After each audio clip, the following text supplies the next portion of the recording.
Hello, my name is Thompson, and this is my ceremonial speech on the late and great Steve Jobs.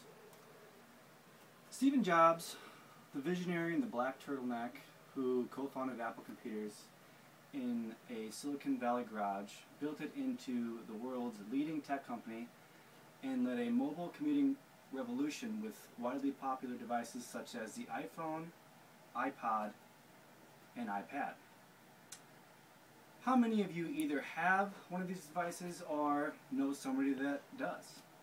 My guess is almost everybody. It is for this reason that I believe Steve Jobs contributed greatly to mankind. Steve was able to do this for these three reasons. First, Steve was unique. Second, Steve was a genius. And third, Steve was a visionary.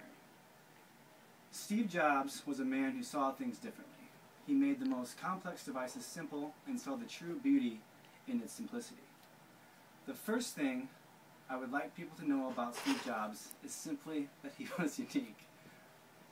According to a 2011 peer-reviewed article titled Steve Jobs, An Appreciation, Steve Jobs was a very unique individual.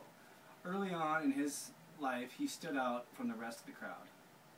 Teachers and educators that had the honor of having Stephen as a student all recognized his uniqueness. Many recall stories of Steve being selected by his peers and asked for their input on their projects and assignments. Another story of Steve's uniqueness comes from Brian Majeski, a respected writer from the New York Times, and author of the 2011 peer-reviewed article titled Steve Jobs and the Entrepreneurial Spirit.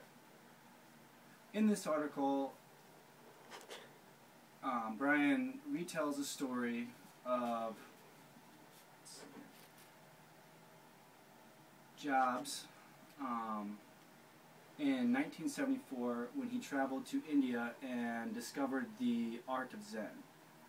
This influenced all of Jobs' future products, basically making them, beautiful and simple in their design.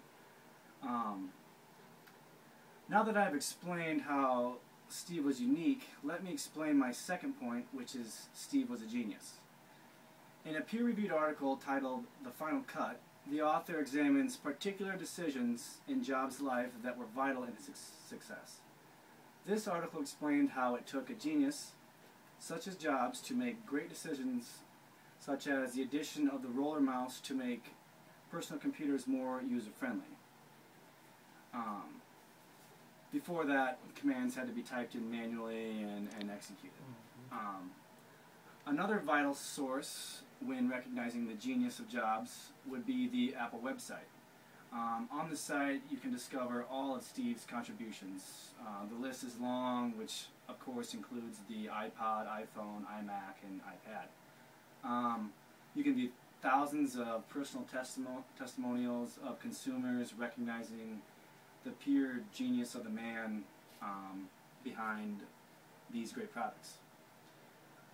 Now that I have touched base on the fact that Steve was a genius, let me talk about my third and final point, which is, of course, Steve was a visionary. According to the Washington Times, no better word describes Steve Jobs. It was almost as if Steve was from the future and traveled back in time to show us what the future of technology was going to be. He easily recognized what people wanted and gave it to them in a very user-friendly and understandable way. My last bit of evidence comes from an article from the BBC World News. In the article, the late Steve Jobs was honored for being a visionary, revolutionary, and brilliant mind.